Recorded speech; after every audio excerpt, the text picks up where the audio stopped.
Em nome da comissão organizadora, eu quero agradecer que todo mundo está aqui participando, prestigiando o evento. E eu acho que é isso, podemos começar. Vou passar as instruções, né? Cada participante vai ter 20 minutos de fala, 10 minutos de debate. Então, para acabar mais ou menos umas 5 horas. É isso. Obrigada. Isso aí. Eu só vou apresentar um pouco a dinâmica, acho que a Sofia já falou, mas só para vocês, só para deixar claro, então vocês têm 20 minutos para falar, e aí depois a gente usa esses 10 minutinhos para discutir, coloca algumas considerações em 5 minutos, e aí abrimos para outras perguntas durante os outros 5 minutos, certo? Então, vamos começar já com as apresentações. A primeira é a Sofia de Almeida e Melo, cujo título da apresentação será Poesia e Meios de Transporte, a Travessia da Leitura em A Teus Pés, de Ana Cristina César. Vamos lá?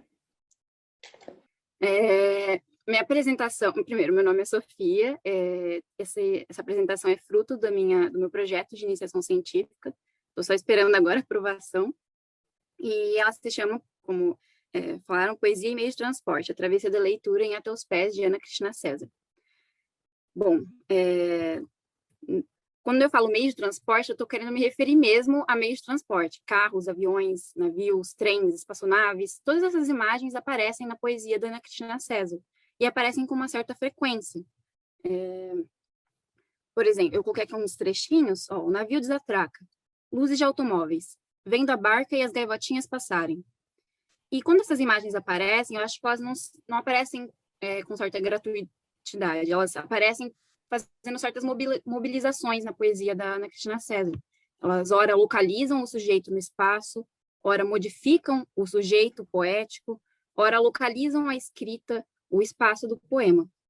Então, eu vou falar de cada um desses mecanismos, vou mostrar alguns poemas rapidamente, né, considerando o tempo que eu tenho, para mostrar a relevância, a importância desses meios de transporte, para entender algumas questões que são muito presentes na poesia dela, como a interlocução e como as limitações da linguagem, do nível da poesia. Bom, o primeiro aspecto é a localização do sujeito no espaço. O sujeito poético, né, o eu lírico. Sempre que aparecem os meios de transporte, a gente consegue observar que tem uma certa movimentação entre espaços e cenas. A gente não vê um sujeito, um eu lírico fixo. Então, eu coloquei aqui no trechinho. Pega um táxi que atravessa vários túneis da cidade. Então, os meios de transporte são responsáveis por contribuir para o deslocamento desse sujeito poético. Então, quando tem esse deslocamento, a gente também pensa numa dialética entre interioridade e exterioridade, entre os espaços internos e os espaços externos, como que o meio de transporte contribui para esse deslocamento. Uma das primeiras estudiosas da Ana Cristina César, que fez o primeiro tese de doutorado, ela diz que tem um jogo lúdico entre a interiorização e a exteriorização da intimidade, que confunde fronteiras, anula limites, situa-se nas bordas, nas passagens. Então, quando acontece essa questão da interioridade, da exterioridade, que os meios de transporte levam o sujeito, a gente também vê que tem a questão da intimidade desse sujeito sendo exposta para essa exterioridade. Então, a gente também a gente consegue ver que tem essa questão da intimidade, da subjetividade do sujeito em relação a uma alteridade, a um outro, que pode ser o leitor. Então, quando a gente pensa nisso, a gente também pode pensar em algumas questões que eram muito discutidas na época da Ana Cristina César, que é a da representação de uma realidade ou da criação de uma realidade pela poesia. Então, nos espaços de dentro e de fora do poema, a gente pode pensar no dentro, aliando ao sujeito, ao interior, à subjetividade, e o fora, ao fora do poema, ao leitor, à exterioridade.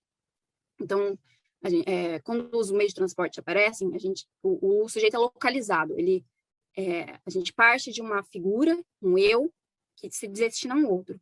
E isso aparece muito no terceiro tópico, que é a modificação do sujeito. Então, eu coloquei aqui um poeminha da configuração, da configuração do espaço. Não sei como é que eu faço para tirar isso aqui, acho que não dá, mas tudo bem. Da configuração do espaço pelo meio de transporte. Eu vou ler rapidamente esse poema, da Ana Cristina César, que desliza. Onde seus olhos estão, as lupas desistem. O túnel corre, interminável. Pouso negro sem quebra de estações. Os passageiros nada adivinham. Deixam correr. Não ficam negros. Deslizam a borracha, carinho discreto pelo cansaço, que apenas se recosta contra a transparente escuridão. É um poema bem complexo, né? Bem abstrato, mas a gente consegue observar por alguns termos, como passageiros, a borracha, que pode ser a borracha, às vezes, do pneu, um túnel, então parece que está adentrando um túnel.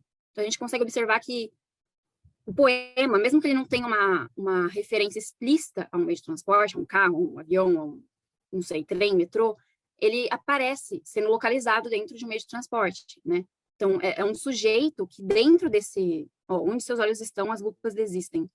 Eles tentam olhar para esse exterior, olhar pela janela, às vezes, desse automóvel, e tentam enxergar algo, né? Mas está tudo muito escuro. Então, é como esse sujeito que tenta adentrar a exterioridade, que tenta ver o outro, mas também é o oposto, é o leitor que lê o poema e tenta decifrá-lo, né? Tenta entender o que está por trás da escuridão. Então, a gente vê os meios de transporte dialogando com essas questões. A segunda, quer dizer, mecanismo que os meios de transporte fazem é a modificação do sujeito. Como eu estava falando antes, tem essa exploração dos limites da subjetividade, do eu. Então, às vezes os meios de transporte aparecem como uma destinação a um outro. Por exemplo, peguei um trechinho aqui de um poema. Aqui. Voe para cima. É agora, coração. No carro em fogo pelos ares, sem uma graça, atravessando o estado de São Paulo de madrugada, por você. É furiosa. Agora, nessa contramão. Então, a partir de um carro em fogo pelos ares, o eu que tenta se aproximar do outro, tenta se aproximar daquele presente, é agora, nessa contramão. Ele não é o... A gente vê muitas vezes o leitor que tenta ler o poema, tenta decifrar. Aqui é um eu que tenta, às vezes, chegar nesse instante de leitura, que tenta alcançar o leitor. Então, a gente observa, o pesquisador Marcos Sescar, ele fala, né, que a interlocução na obra da Ana Cristina César aparece como uma política de autoridade, em descompasso com a experiência. O outro aparece demonstrando como é impossível representar aquele fora, né, aquele fora do poema. Então, aí, novamente, tem aquele diálogo da interioridade e da exterioridade que os meios de transporte fazem. E não só os meios de transporte se destinam a um outro, como eles afetam esse sujeito, porque esse sujeito precisa do outro para o significado ter completo sentido, para construir um significado. Eu coloquei aqui outro trechinho. Um te forte total. Tilintar de verdade que você seduz. Charmer volante. Pela pista, a toda. Enfia carapuça e cante. Então, ali, através do carro, o sujeito que fala talvez para o leitor, no imperativo, enfia a carapuça e cante, participe da construção, cante, né? Participe do poema. Então, é como se precisasse de um outro para o poema preencher os espaços vazios, né? Os não ditos, como a Anita Costa Maluf, outra pesquisadora da Ana Cristina César, fala. Então, esses espaços vazios são preenchidos pelo outro para modular a subjetividade do próprio poeta.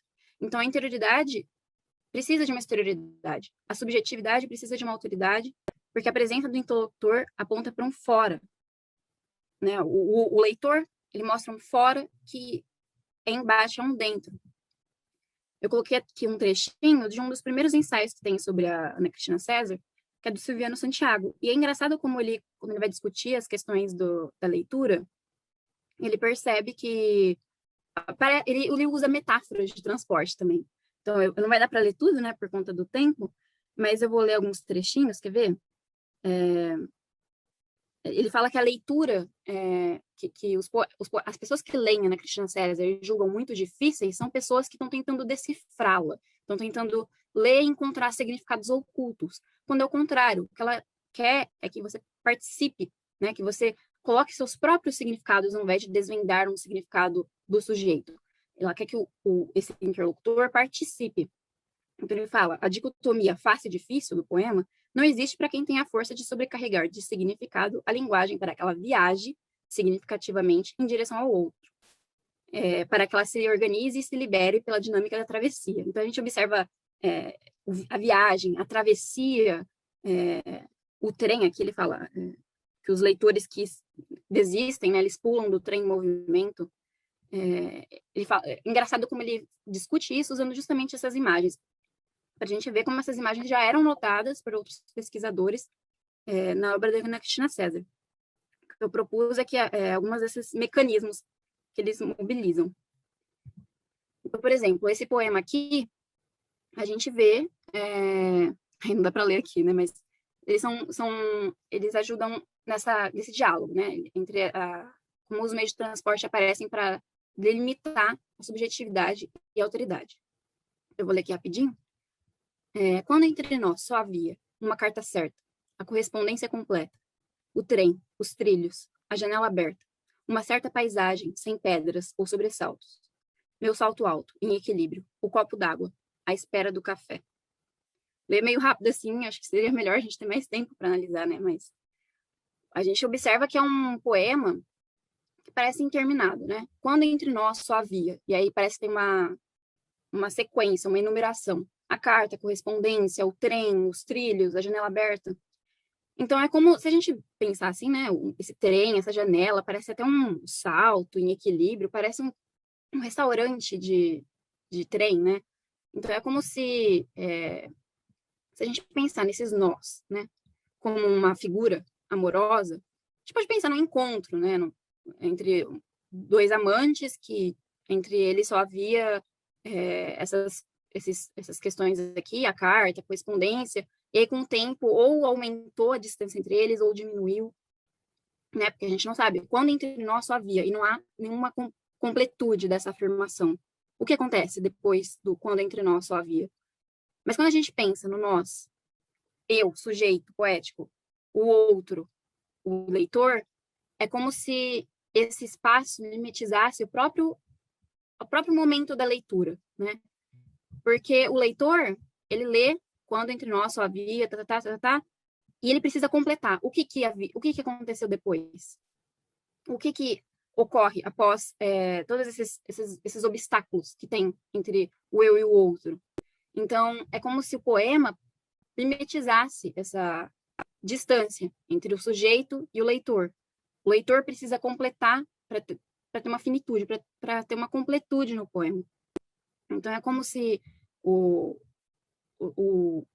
outro, né, o sujeito poético precisasse da alteridade para se completar. Então, a gente vê aí as limitações. E como o próprio meio de transporte, ele, numa figura amorosa, ele ajuda os amantes a se aproximarem, né? Ele diminui as distâncias. Mas aqui, ele mimetiza a distância, ele performa a distância. O leitor fica afastado do sujeito poético. Eu não sei quanto tempo eu tenho ainda, mas acho que já está quase acabando, né? Tem 8 minutos ainda. Ah, é? Nossa, que ótimo. Tá bom, Tem. então. Então, e o terceiro mecanismo que aparece quando aparece nos meios de transporte é a localização da escrita, do espaço do poema. A gente observa que, quando aparecem os meios de transporte, aparecem também uma abordagem metalinguística. É como se a cena da escrita, da leitura, estivessem sendo retratadas. Às vezes aparece, né, ó, eu coloquei aqui um trechinho, escrevendo no automóvel. É um sujeito que está escrevendo no automóvel e a escrita se dá enquanto ele está escrevendo, dentro do automóvel. E às vezes ele escreve, comenta quando ele está no automóvel. Então, é como se fosse ou ao mesmo tempo, a escrita se desse ao mesmo tempo que o sujeito está no automóvel, ou ele se refere a isso depois. Então, a gente novamente retoma aquela questão da interioridade, o eu, sujeito, e da autoridade, o outro. Só que aqui, a interioridade já é associada à escrita, e a exterioridade à leitura. Então, os meios de transporte eles seriam essa travessia, eles não seriam nenhum nem outro, eles seriam aquela coisa meio ambígua entre o eu e o outro, o poema, né? O poema que está entre a escrita e a leitura, que precisa de um e de outro para se completar. Porque quando a gente está no meio de transporte, a gente não está nem no lugar que a gente saiu e nem no lugar que a gente vai chegar, a gente está no meio termo, né? Então, quando aqui do poema, eu vou mostrar um poeminha, que isso aparece. É um poema bem famoso, que tem várias leituras, mas aqui eu vou focar na leitura que me interessa dos meios de transporte. Então, bem assim, superficial. Nada, essa espuma. O título é um verso do Baudelaire. Por afrontamento do desejo, insisto na maldade de escrever. mas não sei se a deusa sobe à superfície ou apenas me castiga com seus uivos. Da morada deste barco, quero tanto os seios da sereia. Bom, a gente vê que é um eu que ele tenta escrever, assim, ele tenta buscar as musas inspiradoras dele. A deusa não sobe na superfície do barco, né? Da morada deste barco, quero tanto os seios da sereia. Deste barco, como se fosse um date, ou como se ele estivesse definindo onde ele está. É como se o eu lírico, o sujeito, enquanto ele escreve, ele está inserido nesse barco, né? Até coloquei aqui na Cristina César, do lado de um. Mas é como se a escrita ela fosse localizada espacialmente. Então, ela não só está escrita, ela não só está localizada espacialmente, como é como se a escrita se performasse essa travessia, esse meio de transporte. Então, deste barco, ela poderia falar deste poema, e ao invés disso ela diz deste barco, né? Então é como se ela definisse o próprio poema como esse meio de transporte, como esse meio de contato. Bom, então a gente observa que os meios de transporte não só localizam o sujeito, como eles localizam o espaço do poema. Eles não só dizem onde o sujeito está, como eles engendram todo o poema, que nem aquele primeiro que a gente viu, que podia estar dentro de um trem, dentro de um metrô, dentro de um carro. Então, o eu que lê, o leitor que lê o poema também acaba se localizando. Então, ele define a noção de escrita. A Flora Sicard, ela diz que a escrita é uma experiência de deslocamento, de traslado, de deriva, na Cristina César. E também aparece os meios de transporte como definição de leitura. A Viviana Bose diz que o automóvel em movimento busca representar essa poética de apreensão impossível da vida enquanto acontece. Então, quando é aquela coisa lá, agora, coração, né? É tentar atingir o agora, aquele instante de leitura, aproximando ao máximo a experiência e sua expressão. Trata de movimento, de cada momento com urgência, como se este lhe fosse escapar. Por causa da necessidade de trazer a escrita para o imediato, faz aflorar aflitamente o coro desafinado de sentidos concomitantes e cacofônicos. Salta do texto a premência por transformá-lo em ação, instando o leitor a conscientizar-se e mover-se junto com o eu lírico, que o conclama aos guinchos. É como se o leitor fosse... Porque sempre que aparece os meios de transporte, parece que o poema ele tem uma certa rapidez. É um poema que você lê de uma maneira rápida, porque não tem necessariamente uma conexão. Então, o sujeito ele se move naquela rapidez para participar. Ele é instado aos guinchos, né? Como aparece nos poemas dela. Então, o leitor ele é chamado para adentrar a interioridade do poema. Aqui, novamente, aparece a questão da interioridade, da exterioridade, dos limites da linguagem. O leitor ele participa do ritmo rápido do meio de transporte. E o meio de transporte, ora se destina a esse leitor, ora considera ele um dos passageiros que vai modificá-lo, né? Então, como a gente observa, são esses três mecanismos, eles tanto dialogam com o leitor, eles tanto mobilizam a interlocução, as questões da alteridade, quanto elas pensam as limitações da linguagem. Até quando o poema é uma representação, até quando o poema é uma criação, é um engendramento. Enfim. E, para finalizar, eu coloquei aqui uma fotinha da primeira capa do Até os Pés, e aqui é um manuscrito, é um caderno da Ana Cristina César, onde ela escreveu o Até os Pés, está no Instituto Moreira Salles, lá no Rio. E aqui tem vários pensamentos dela, títulos que ela pensou, mas uma coisa que é curiosa é que o primeiro título que ela considerou não foi Até os Pés, foi Meio de Transporte. Aí o Armando Freitas Filho, que é muito amigo dela, que até organizou o livro, falou que o meio de transporte seria muito evidente. Ela iria explicar demais o objetivo do livro. Então ela chamou Até os Pés para ficar mais discreto, assim, não ficar tão evidente o que ela estava querendo dizer. Enfim, aqui estão as minhas referências. E é isso, gente. Obrigada. Muito bom, muito legal. Então, agora acho que dá para a gente abrir para as perguntas. Vou começar? Então, eu acho que é uma pergunta talvez não definida, mas me veio à mente enquanto você estava falando por algumas vezes, principalmente quando você citou o entremeio, o transporte como um entremeio. Aí eu fiquei pensando nessa questão do eu e do outro e que, na verdade, o que conta seria a travessia.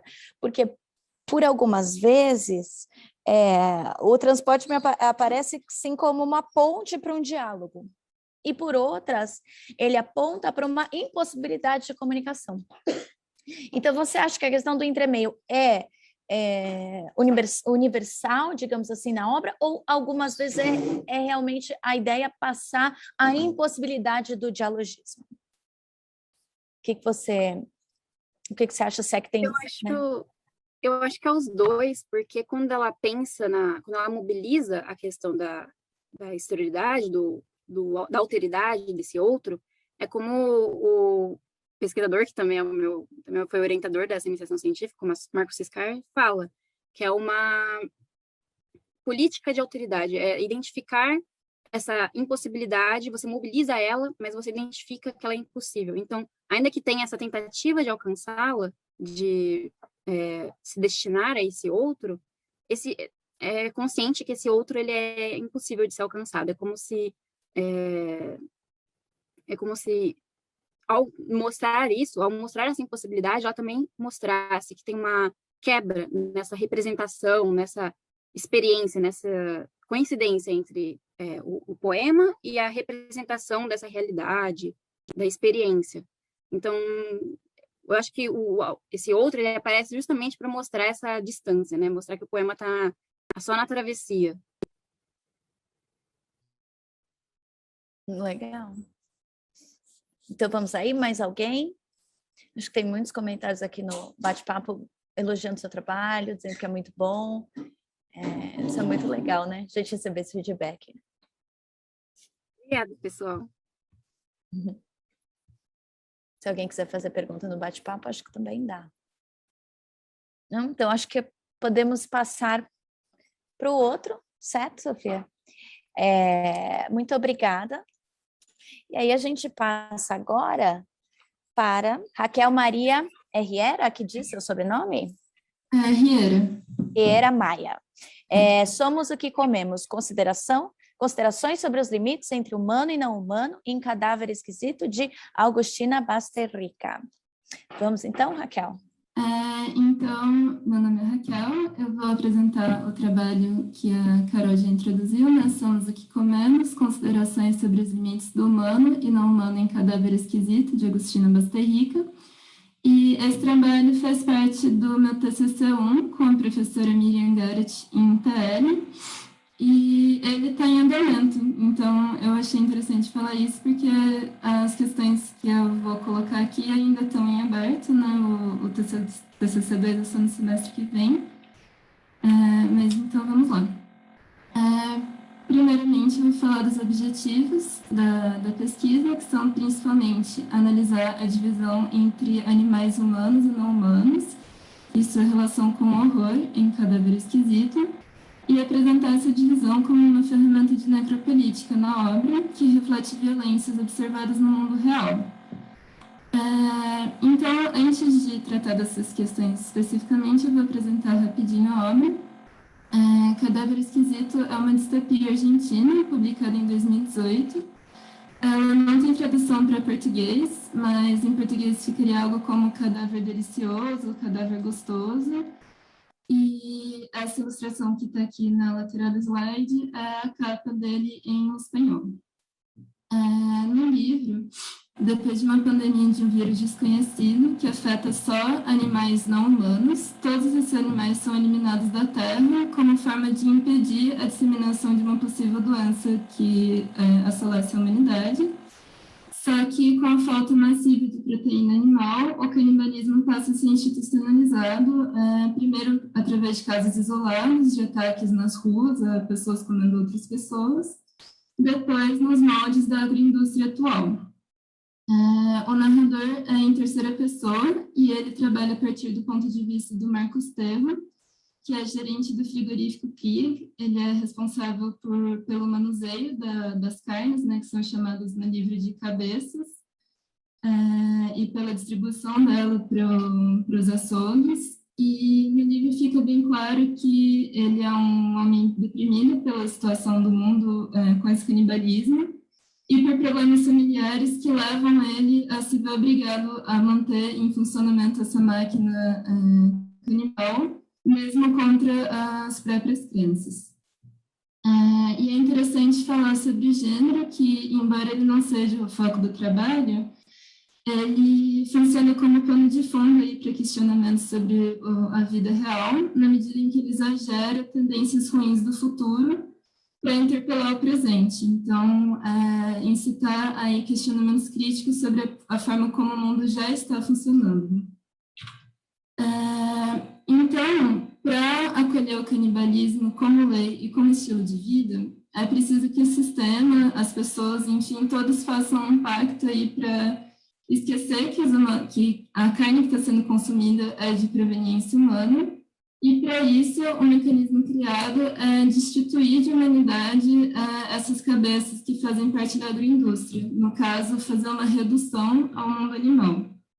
E a ênfase em redução se dá porque, ao longo da história do conhecimento ocidental, o animal foi sempre tido como algo negativo, né? Uma negação de tudo aquilo que o humano é.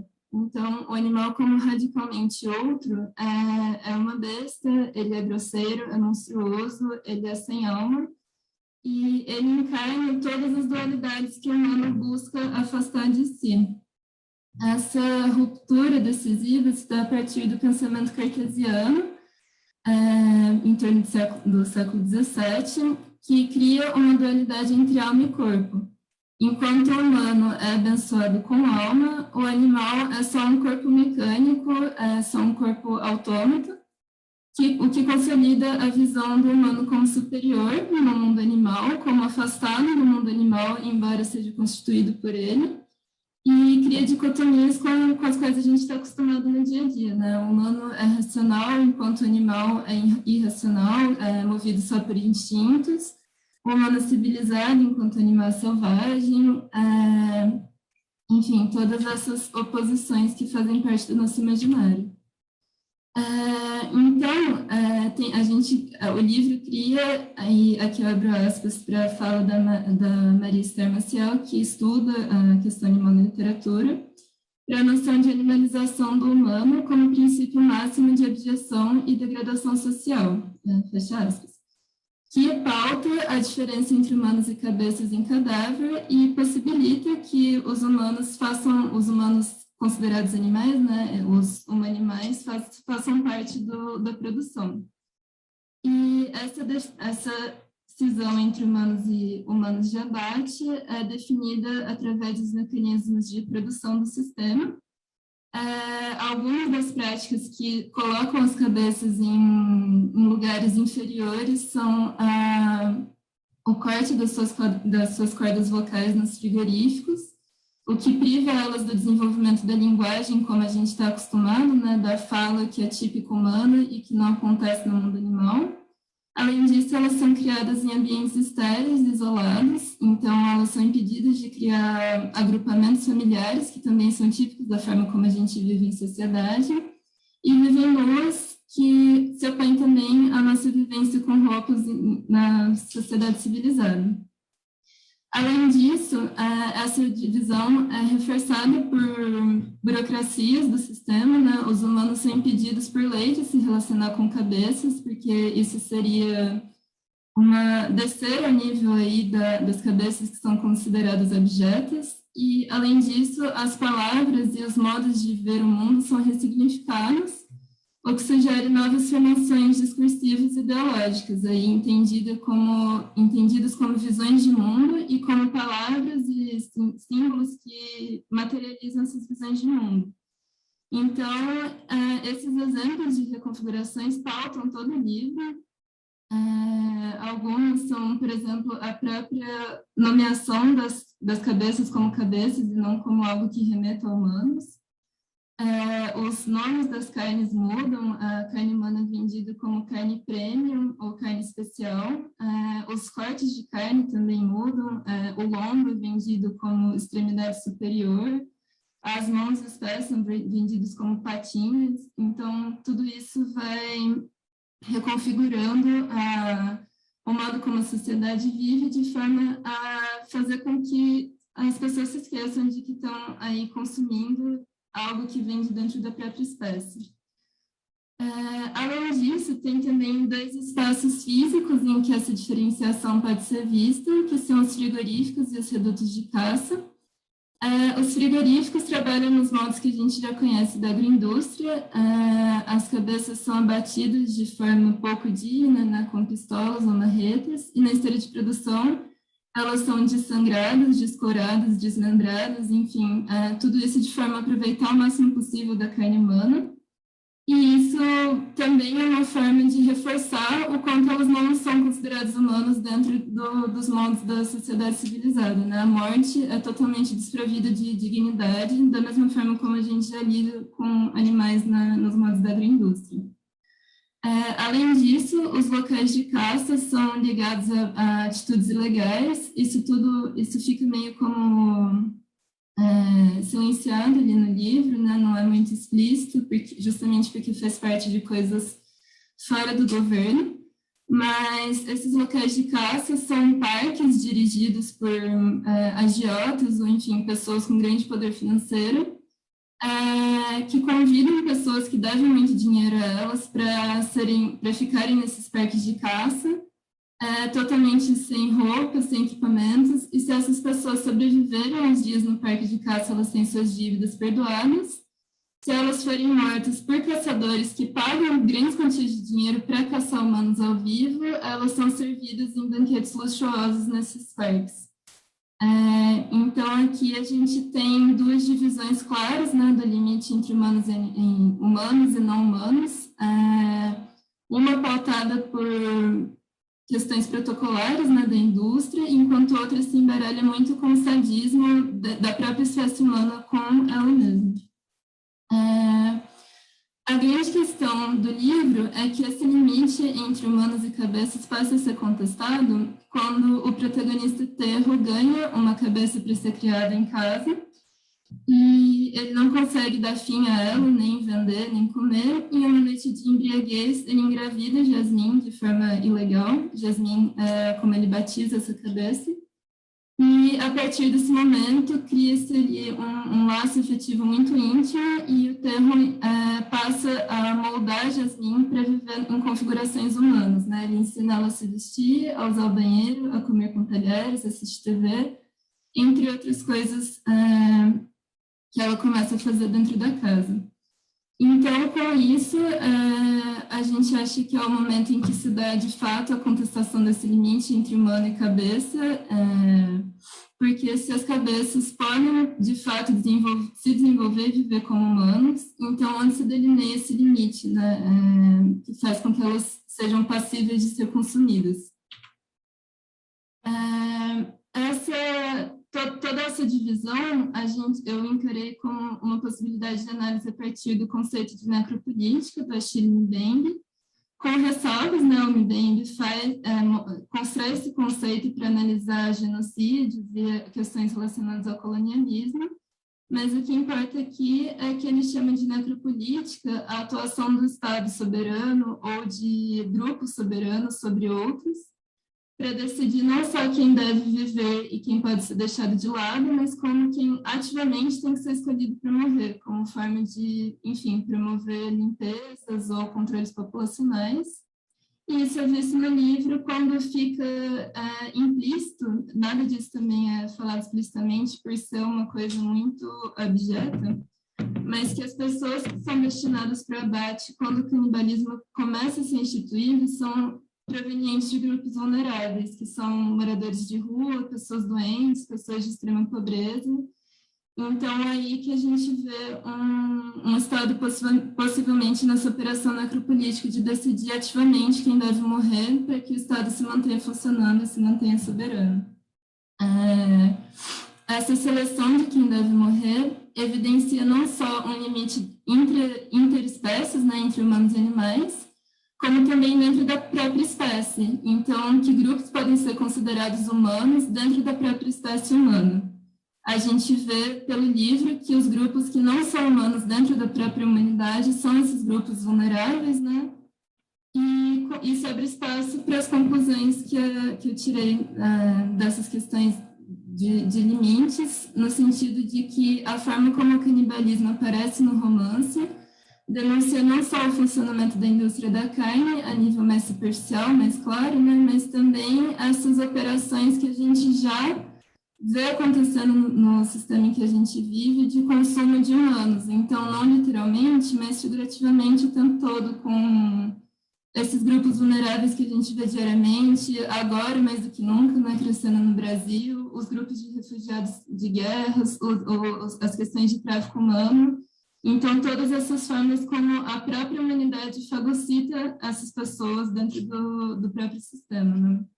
Além disso, o fato de que a divisão entre humano e animal é arbitrária, o que é visto ali quando a Jasmine começa a obter esse estatuto de humano, né?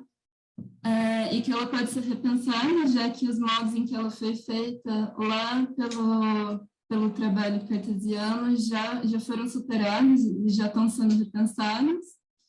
E, por fim, que a distopia serve ao propósito que eu falei lá no começo, de estimular a reflexão crítica, na medida em que ela conversa muito, ela atravessa muito questões com as quais a gente já lida no mundo real. Então é isso, gente, as referências aí do trabalho, e obrigada aí a quem assistiu. Muito legal, é um livro muito interessante, né? Que traz várias... Eu mesma fiquei me perguntando, eu acho que aí a gente pode partir para a primeira pergunta, como que você vai montar o seu aparato teórico? Porque, ao mesmo tempo, tem várias questões bastante complexas. Então, quando você falou a princípio do outro, que o animal é colocado como um outro, como tudo aquilo que o humano não é, já me veio à cabeça uma vertente mais psicanalítica, digamos assim, que trata do duplo, que depois conversa um pouco com Kant, e aí passa por Freud, depois passa por umas teorias mais atuais do trauma, que leva o duplo como em consideração, mas também eu acho que tem uma vertente muito forte das teorias decoloniais, que acho que você citou aquele Mbembe, mas também o Fanon, quando fala, apesar de ser anterior, mas ainda na esfera desse outro, como alguém que eu não vejo como humano, como alguém que eu não posso ver como uma igual, mas de repente, em uma mudança de dinâmica, em uma mudança de simbologia, ele é visto, ele pode se transformar numa igual, sabe? Então eu fiquei, como que vai ser a sua trajetória teórica? Qual teoria você se pauta um pouco para construir o seu trabalho? Então, Carol, tem essas questões do decolonialismo mesmo, por enquanto só do Mbembe, justamente porque o trabalho ainda está em andamento, né? Por enquanto eu estou fazendo mais esse levantamento teórico. Eu também pensei em questões psicanalíticas, mas para outras questões que vão além dali da questão animal, porque eu não trabalhei agora nessa parte do trabalho, mas porque o Marcos Terro, o protagonista, é profundamente deprimido, e isso fica voltando no livro por ele trabalhar dentro desse sistema canibal. Então, pensei em trabalhar questões de trauma a partir disso. Também nada ainda muito bem definido. E, por fim, a questão animal, a principal que eu estou me pautando agora é a Maria Esther Maciel, que trabalha literatura e animalidade. Outras pessoas também que estão, por enquanto, começando a estudar o livro da Agostina, porque ele ainda é meio recente, né? Mas tem um trabalho da Unila sobre o livro, que trabalha mais com foco no funcionamento da distopia, enfim. Acho que a minha resposta não preenche muita lacuna, mas é justamente porque ainda está nesse processo de levantamento. né? Tem muitas, vai para muitas vertentes. Eu, quando li, por exemplo, quando ele fala algo do tipo que da ausência dos animais que provoca um silêncio, algo do tipo um silêncio que ninguém escuta. Aí comecei já também a pensar que esse período de transição com a morte dos animais é um período de luto que não é trabalhado, né? Porque a indústria não dá tempo para isso. A indústria pede uma agilidade que não é ao mesmo tempo do psiquismo, né? Mas são muitas, é um livro muito interessante. Acho interessante ter falado isso, Carol, porque isso faz parte também esse silêncio da falta dos animais é muito gritante no livro, né? E ele volta constantemente ali ao longo do livro, que, enfim, eu não trouxe para o trabalho também, mas o fato de que, embora os animais tenham sido eliminados, eles ainda persistem em alguns cenários também, né? Tem um momento ali que ele encontra alguns animais foragidos e tal, e de como isso traz uma luz para a vida dele no momento em que ele está totalmente absorvido ali por esse trauma. Mas, enfim, gostei muito dessa observação. Tem umas teorias do trauma, me lembra muito isso. Tem umas teorias do trauma mais modernas aí, que vem desse outro freudiano e tudo mais, mas que colocam esse trauma como exatamente essa nomenclatura, o fantasma, que é algo que não é absorvido e que fica ali, nos rondando, nos assombrando, e que não vai embora. Quando eu li os animais, me parece essa ausência dos animais muito forte, muito gritante. Mas vamos ver também se mais alguém... Olha, parabéns, Raquel, trabalho incrível. Que legal, né? Legal a gente receber o olhar dos colegas. Mas acho que se mais alguém tiver perguntas, estamos abertos aí. Eu não tenho uma pergunta, eu tenho uma sugestão, não sei se pode ser útil. O Todorov, ele trabalha um pouco com essa questão do trauma, enfim, mas também dos comportamentos em situações de extremo, né? E aí pensando numa distopia, a que ponto a sociedade é levada, Todorov tem algumas teorias bastante interessantes sobre isso. Tem um livro dele que chama Diante do Extremo, e eu acho que talvez possa ser útil, assim. Quando eu li aquele livro, ele foi muito útil para minha outra pesquisa, né? Então, eu viro um discípulo, assim, né? Vou pregando a palavra do Todorov onde quer que eu faça. Mas, enfim, é algo bastante útil e tem bastante coisa que pode ser aplicada em bastante área, né? Falei bastante nessa frase aqui, mas, enfim, acho que é muito legal. E parabéns pelo trabalho, eu achei maravilhoso, assim, fiquei com vontade de ler. Que bom, obrigada, Lá. E obrigada pela sugestão. Eu não conhecia esse livro dele, mas vou procurar. Obrigada. Então, acho que podemos passar para a nossa terceira apresentação. Agora sim, estou na ordem, que é o Leonardo Barbosa de Oliveira. Vou reler aqui o título só para a gente agir de acordo com os protocolos, mas para a gente relembrar o nome do trabalho, Filho, que não feito faz-se por si mesmo, uma análise do romance Dois Irmãos de Milton Raton. Podemos começar, então. Bom, esse foi um trabalho, diferente das meninas, que é um trabalho em curso, esse já é um trabalho terminado, né? Foi um trabalho de uma disciplina concomitante de literatura brasileira contemporânea, que eu fiz no começo do primeiro semestre desse ano, né? Nessa coisa fluida aí da pandemia. Entreguei em janeiro, mas é do segundo semestre do ano passado, que foi uma disciplina ministrada pela professora Daniela Birman, que a gente trabalhou, entre outros textos de literatura contemporânea, o Dois Irmãos, do Milton Raton. Eu vou ler um pedacinho do meu texto para vocês, até para eu poder me controlar em relação ao tempo, porque se eu falar livremente, eu falo até amanhã, né? É um romance, né, como o próprio título já adianta, centrado na família e nos dois irmãos dessa família, né? Logo no comecinho, a gente tem uma descrição do narrador, né? O narrador faz uma descrição, nos diz que eles tinham o mesmo rosto anguloso, os mesmos olhos castanhos, o mesmo cabelo, a mesmíssima altura, né? Essa descrição dos gêmeos Jacob e Omar, que é uma das primeiras mesmo contida lá no romance, parece apresentar indivíduos que seriam facilmente confundidos, dada a semelhança, né? E porque compartilham muitos caracteres comuns. Mas também logo no início do romance, a gente tem a mãe desses personagens perguntando para alguém se os filhos já haviam feito as pazes. Então, mesmo no início, a gente já também tem essa quebra de expectativa. E aí a gente percebe que a partir dessa pergunta da mãe, que não é esse tipo romantizado de relação que se estabelece entre os irmãos. O narrador da história, Nael, é um personagem que sabe ser bastardo de um dos homens daquela família, mas não sabe exatamente quem é o pai dele, né? E aí, a partir do testemunho da mãe, né, da mãe Domingas, que é uma espécie de criada que foi adotada, trazida para a família até antes dos gêmeos nascerem, e do Alim, que é o pai, né, dessa família. É a partir da relação e da conversa que ele tem, tanto com a mãe quanto com essa espécie de avô, que é o Alim, que ele vai construir essa narrativa junto com as experiências que Nael, viveu dentro dessa família. O Vidal Filho, que é um dos autores que estudou esse romance, aponta que é justamente essa realidade bastarda que configura Nael como principal dependente da resolução dessas questões. E aí ele vai recontando essa história numa narrativa cheia de lacunas, né, uma narrativa não linear, como uma narrativa tradicional de memória. Ele vai tentando preencher os espaços a partir do que ele lembra, a partir do que ele ouviu falar.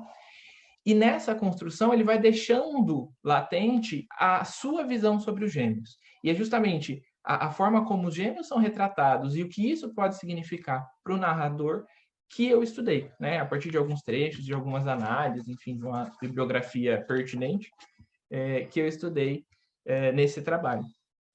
Bom, acho que é legal apresentar, né? Não sei se todo mundo já conhece essa obra, é legal apresentar esses dois, né? Esse Yakub e Omar. Né? O Yakub é o irmão mais velho, eles são gêmeos, mas o Yakub nasce primeiro, né? Então há sempre essa marca de Yakub é o mais velho e Omar o caçula, o mais novo, né? Yakub ele acaba sendo criado muito por Domingas, pela criada, né? Que ele faz muito às vezes de mãe. O Omar nasce com algum problema de saúde e ele acaba recebendo muita atenção da mãe. O Yakub é colocado de lado, ele é criado pela Domingas, com quem ele vai estabelecer uma relação sentimental muito grande, né?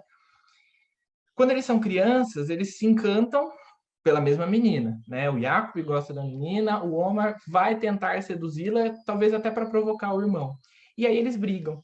O Yakub é ferido no rosto, né? Ele recebe um corte no rosto, e aí o pai dessas crianças, na tentativa de apaziguar os ânimos, quer mandar as crianças para o Líbano. É uma família, o romance se passa em Manaus, mas é uma família de ascendência libanesa.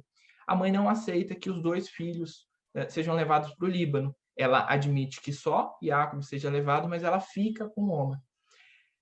Essa experiência estrangeira no estrangeiro marca negativamente Yakub, mas a gente não acessa. Como é um romance de memórias, Nael conta o que ele imagina ou o que ele soube daquela experiência negativa do Yakub, né? Que quando volta para o lar, já no finalzinho da adolescência, ele vê como seu irmão gêmeo ocupa todo o espaço da casa. Yakub, ele é o inteligente, o filho que vai se tornar doutor, o que tem as melhores notas. Então ele acaba funcionando como um objeto decorativo naquela casa, né? Tudo isso facilmente despertaria pena, né? Despertou a pena quando eu comecei a ler o romance. Falei, nossa, coitadinho, né? Facilmente desperta a pena naqueles que veem o primogênito mal ajustado nessa casa. Só que o narrador tem o distanciamento de alguém que já viveu, que já presenciou, que já passou por uma experiência naquela família. Com esse distanciamento temporal, que faz com que o narrador conheça o final da história, ele percebe que esse menino silencioso, ele se revelou muito menos assemelhado a um cordeirinho, né, sofredor, do que a um lobo que vai ficar espreitando a sua presa. Quando o Yakub volta, né, ele se forma e aí quer sair de casa de novo, ele vai para São Paulo, né? Aí por vontade própria ele vai morar em São Paulo e ele envia uma foto para a família. Vou ler um trechinho do romance em que Nael fala um pouquinho sobre essa foto que é enviada. Quando eles recebem a foto, ele diz que um outro Yakub, usando a máscara do que havia de mais moderno do outro lado do Brasil, é o que estava ali naquela foto. Ele se sofisticava, preparando-se para dar o bote. Minhoca que se quer serpente, algo assim. Conseguiu. Deslizou em silêncio sobre a folhagem. Por fora era realmente outro. Por dentro era um mistério tanto. Ainda que por vezes o Nael pareça tomar partido do irmão mais velho, até porque o irmão mais velho estabelece uma relação de muita proximidade com Domingas, que é a mãe do Nael, E também porque a onipresença do Omar desperta um ódio muito grande no narrador. Sabe-se que, no fim da relação com essa espécie de irmãos pais aí, Nael deixa claro que quer se distanciar da figura dos dois, né? Tanto da figura do primogênito quanto da figura do caçula. Porque ele sabe que é parte da história dos dois, baseado nos relatos que ele ouve pela casa, e percebe a diferença que é dada no tratamento a cada um dos dois. Mas ele oferece para o leitor um Jacob nem herói e nem vilão. O frágil menino, né, que é escondido atrás dessa construção de si como perfeito, faz dessa construção toda, de todas essas experiências, a força para os seus planos que se poderiam parecer uma tentativa de libertação da família, que faz com que ele se mude para o outro lado do país, né? São, na verdade, profundamente dependentes de uma necessidade de aniquilação do seu irmão, né? Do seu outro, que é o Omar, que é de quem eu vou falar agora, né? Ele, como eu disse, teve um problema de saúde quando nasceu, né? Então ele é pequeno, ele é todo frágil, enfim, ele é todo cuidado, né? Todo mundo tem muito cuidado com ele. Ele acaba sendo muito protegido pela mãe, né? Ele é o filho predileto, declaradamente. A família tem mais um, né? O casal Zana e Halim tem Jacob e Omar, os gêmeos, e tem mais uma filha, Rania. Mas ele é declaradamente preferido da mãe, né? Ele vive agarrado à saia da mãe, ele chega a se intrometer no leito dos pais. O pai detesta tudo isso, né? Freud, com essa família aqui, ele teria, assim, pano para manga, né? O Omar ocupa, de certa forma, o espaço que ele tenta ocupar, na verdade, o espaço que é deixado pelo Jacob, mas ele, talvez até ele, mais do que os outros, perceba e faça questão ali de sentir o tempo todo a presença da sombra do irmão. Vítima, né? Ele é uma espécie de vítima da doença, mas também talvez do excesso de cuidado da mãe, do excesso de cura. O caçula vai reinar absoluto. No entanto, ele vai ter sempre atrás de si a sombra do seu irmão. Se para com Jacob a narração do Nael pode soar um pouco condescendente às vezes, em relação ao Omar, a raiva e o desprezo são explícitos o tempo todo. Muito em função dessa convivência diária, os excessos do caçula incomodam muito mais o narrador. Ele é boêmio, ele, enfim, não trabalha, tudo que ele faz, assim, ele gera caos, ele gera confusão, todo mundo passa a mão na cabeça dele, né? Nael fica, né, pé da vida com Omar, que o vê o tempo todo sendo acobertado pela mãe, pela irmã, e mesmo servido por Domingas, né, que é a mãe de Nael. Halim, que é o pai desses gêmeos, é talvez o único que nutra por Omar uma espécie de sentimento parecido ao sentimento que Nael nutre por ele. Em uma das falas do narrador, ele nos disse que não suportava o caçula. Tudo que ele via e sentia, tudo que Halim havia contado a ele, bastava para que ele detestasse o Omar, né? O ódio que nasce ali pelo caçula eventualmente pode parecer justificado, mas ao final do romance o narrador se faz uma pergunta. Ele encontra Omar na rua e ele, né, enfim, narra ali um certo desejo de vingança, mas depois ele pergunta a si mesmo: vingar-me de quem? Né? E essa pergunta vai revelar uma característica talvez do próprio narrador. A raiva que se originou do seu sentimento de não pertencimento àquela família, né? Ele sabe que é bastardo, mas ao mesmo tempo ele não pode exercer esse direito, até porque ele não sabe nem quem é, bastardo de quem ele seria, né? Esse seu lugar de estranho na família, sabe que é neto do Halim, mas não sabe quem é o pai. Isso vai desencadear no Nael uma angústia e uma fúria que muitas vezes vão desembocar no personagem mais óbvio, que seria o Omar, né? É mais fácil de Omar, mas que talvez não seja um trauma causado só por ele. Então, por isso, essa dicotomia gêmeo bom e gêmeo mal, né, Ruth e Raquel aqui, não funciona nesse romance, né? O mal talvez seja mais escancarado em Omar, mas Jacob faz o mal escondido, né? A bondade ali, acho que a gente precisa cavucar bastante para achar bondade nos dois irmãos, mas, enfim, não há esse papel. Fazer essa leitura bom ou mal, né, dos dois não é uma leitura tão correta. Porque, né, como eu disse, e aí um pouco mais o centro do trabalho, Nael é filho de alguém, né? E esse alguém genérico.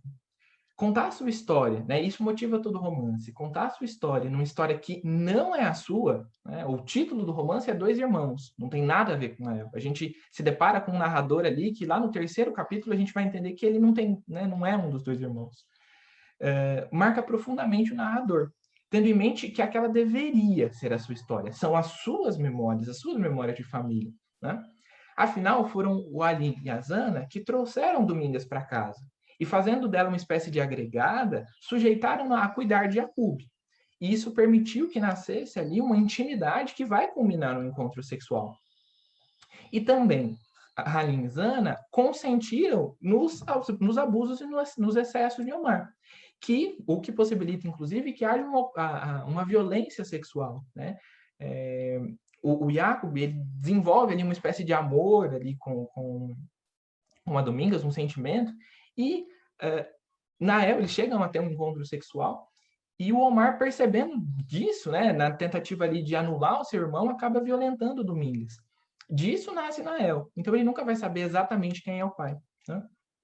Há uma terceira possibilidade, que foi inclusive apontada pela própria professora Daniela Birman, de que Alim pudesse ser pai, né? Porque Alim tem um carinho muito grande por Nael, né? Ele odeia os filhos, mas essa espécie de neto é alguém com quem ele se abre, é alguém com quem ele estabelece uma relação, então eventualmente poderia ser também um pai, um dos pais do Nael. Essa questão latente desemboca numa angústia, que não podendo, né, e o narrador não podendo resgatar com certeza suas origens, vai retomando as memórias da família que sabe ser sua, mas a quem não é dado nenhum direito de pertencer, né?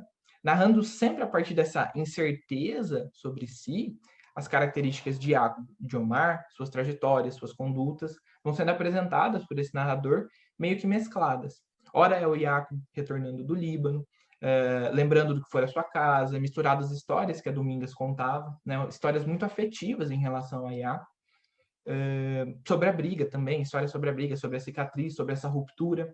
Ora, é o caçula, né, que é o preferido da mãe, que é expulso do colégio, que é mal comportado, né, enquanto o filho mais velho é o doutor, que vai para São Paulo, né.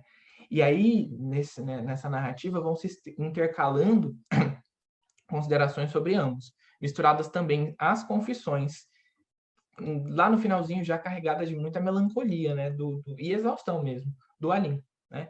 Essa constante composição pode representar o esforço do narrador para estabelecer um equilíbrio para essa narrativa, já que por caminhos opostos, e aí uma citação de uma resenha da Leila Perrone Moisés, por caminhos opostos, o do trabalho desenvolvimentista ou do ócio macunaímico, né, Jacob e Omar chegam à infelicidade pessoal. Pode também ser um esforço para equilibrar a si mesmo em relação aos relatos e, nesse equilíbrio, tentar achar uma resposta. No romance todo, Nael é uma espécie de catalisador das visões dos outros sobre os gêmeos. E aí essa função vai contribuir para justificar a parte do ódio por Omar e para justificar também uma certa idealização em relação a Jacob, fazendo com que, por vezes, ele até deseje que Jacob seja seu pai. Mas se durante o romance é uma tentativa de encontrar Jacob, né, esse pai, ao final, o filho sem pai, já consumido naquela busca, mostra um pouco do que acabou sendo levado, né, por essa experiência, acabou sendo levado a pensar daqueles dois irmãos. E aí ele se torna não filho de alguém, mas herdeiro de uma mágoa, né? No presente da narrativa, que é o momento em que Nael tenta organizar essas suas lembranças, o desfecho da história a gente já conhece, né? Alim e Domingas estão mortos, a Zana também morreu, né? Ali aflita com aquela pergunta de se os filhos teriam se reconciliado. A Rania, com quem o narrador até estabelece ali alguma relação, mas já é um passado na vida desse narrador. E os gêmeos, que continuam separados. Jacob morreu em São Paulo. Omar, depois de uma série de confusões, acaba preso, e aí há um encontro entre Omar e Nael, depois que ele sai da cadeia, mas é um encontro fadado ao fracasso. Nael vê de longe, e é até aquele momento em que ele se pergunta de quem é que ele quer se vingar. Isso é uma espécie de morte do Omar pro Nael. O efeito que essa busca penosa gera no narrador era um pouco até previsível, né? No fim, o que Nael assume querer verdadeiramente é esquecer de toda aquela família. É distanciar-se daquela história que, devendo ser sua, nunca foi. É esse sujeito herdeiro de uma mágoa que caracterizou todos os excessos do caçula e a meticulosidade do mais velho. É ele quem, ouvindo as histórias de Halim e Domingas, as histórias que eles lhe contavam, retoma retoma essas histórias na memória no esforço de construir uma narrativa, né? O próprio Nael, quando chega ao final do relato, né, no momento em que ainda não tem nenhuma resposta, ele tenta se convencer que já não se importa, né? Ele se convence ou tenta se convencer de que já não se importa mais com a resposta e de que não quer ser filho de nenhum dos dois irmãos, rompendo ali simbolicamente com aquela família. E aí um trecho, né, já no finalzinho do romance também. A loucura e a paixão de Omar, suas atitudes desmesuradas contra tudo e todos, neste mundo não foram menos danosas do que os projetos de Iaco. O perigo e a sordidez de sua ambição calculada. Meus sentimentos de perda pertencem aos mortos, Alim e minha mãe, Domingas. Né? Hoje penso, sou e não sou filho de Iaco. E talvez tenha compartilhado, talvez ele tenha compartilhado comigo essa dúvida. O que Alim havia desejado com tanto ardor, os dois irmãos realizaram. Nenhum teve filhos. Alguns dos nossos desejos só se cumprem no outro. Os pesadelos é que pertencem a nós mesmos. Né? O romance se encerra com esse mistério não revelado e com o narrador exausto daquela família e daquela busca, nesse eterno desejo de resposta. Para o Vidal Filho, que também é um outro autor que estudou, né, um outro pesquisador que estudou esse romance, nenhum outro personagem do romance dependia tanto quanto do Nael, de herdar para ser alguma coisa. A herança de Nael, no entanto, é o espólio humano daquela família, seus conflitos e afetos, atravessamentos, memórias e tudo mais. É esse narrador frustrado, né, pois carrega o legado de uma família de quem ele não sabe nem quem é o seu pai, né, não sabe nem exatamente qual é o seu papel nela. É esse narrador que foi o responsável por descrever toda essa história, por recontar toda essa história, a partir das suas lembranças e da lembrança dos outros, na tentativa de recuperar esses fragmentos. Né? Ao mesmo tempo em que, pela afirmação de não identificação, ele rompe, simbolicamente, com o legado aí da sua família. A bibliografia que eu usei. As ilustrações são de uma adaptação para quadrinhos do Fábio Moon e do Gabriel Bá, que recentemente eu descobri que são irmãos também, né? Enfim, mas uma adaptação bastante interessante. E é isso. Muito legal. O que me veio à mente foi que, pensando um pouco na trajetória do próprio narrador, é que me parece, a princípio, uma junção, digamos assim, daquele herói épico, que me parece que ele inicia como um herói épico, quer dizer, que vai aí agindo contra o caos, tentando saber qual a sua origem, se ele pertence a esse clã, enfim, se ele tem, qual é a sua descendência e tudo mais, mas que ele desemboca, que ele acaba por, né, o desfecho acaba sendo de um herói moderno, né, no sentido aí de Lukács, quer dizer que aí não consegue muito agir contra o sistema, a instituição em si, que é um sujeito dilacerado, que é um sujeito dividido, que é um sujeito cindido. Você vê esse desenvolvimento também do narrador, ou, na verdade, o narrador é um herói moderno por si só? Enfim, como é que você vê? Não tinha pensado nessa perspectiva, né? Mas eu acho que faz todo sentido, né? Essa ideia do resgatar, do contar, né? Essa própria estrutura de contar histórias, enfim, de contar experiências. Mas eu acho, assim, né, que essa tentativa de romper simbolicamente é uma história que, no fim, não precisaria ser contada. Se ele quer romper, por que ele quer contar, né? Então, de novo, eu acho que Freud realmente teria muito trabalho com essa família e com essas heranças todas, né?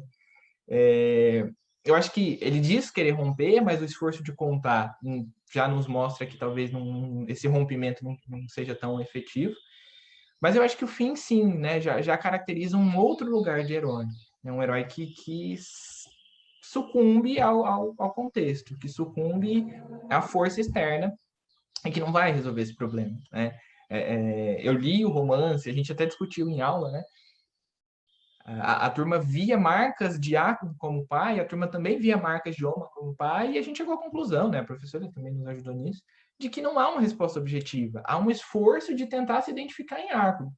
Mas a resposta talvez mais efetiva seja de que ele é fruto da violência do Oma. E aí, como é um romance de memória, a gente não tem acesso a será que ele contou tudo pra gente, né? Então, eu acho que tem todas essas questões aí imbricadas na narrativa. É um romance, assim, que me deixou fascinado quando eu li, assim. Daqueles de voltar, assim, falando, não, peraí, é aqui que aconteceu alguma coisa? Vou ler de novo, assim, investigação, sabe? São encontros impossíveis, né? Acho que os 3 trabalhos falam um pouco disso.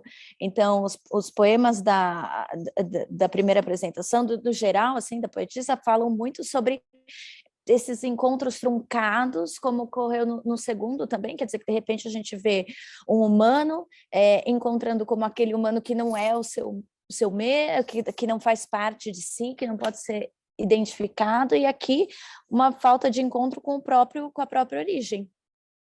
Eu acho que a gente fala de impossibilidade de encontros e, ao mesmo tempo, como a literatura aponta para isso e deixa exatamente o problema nas mãos do leitor. A gente que se vire para dar conta dos nossos, né, dos nossos toques de resolução.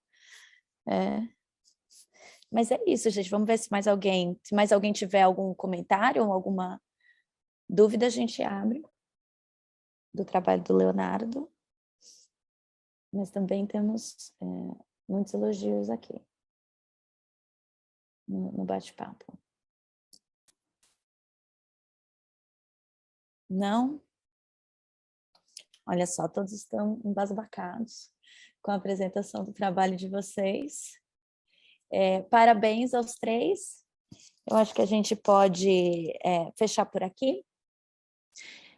E aí vocês têm um tempinho aí para se ajeitar, para ir para as outras, se tiver mais alguma coisa, mas enfim, eu acho que são trabalhos que têm uma carga de complexidade muito interessante. Os 3 trabalhos e trabalhos que relativamente não são trabalhados, trabalhos que não foram muito analisados, digamos assim, que tem muito pano para manga ainda, e principalmente atuais, e que que trazem problemáticas atuais, ainda mais do vírus. Mais atual do que isso, não tem nem como. Certo? Então, tudo bem. Vamos fechar por aqui?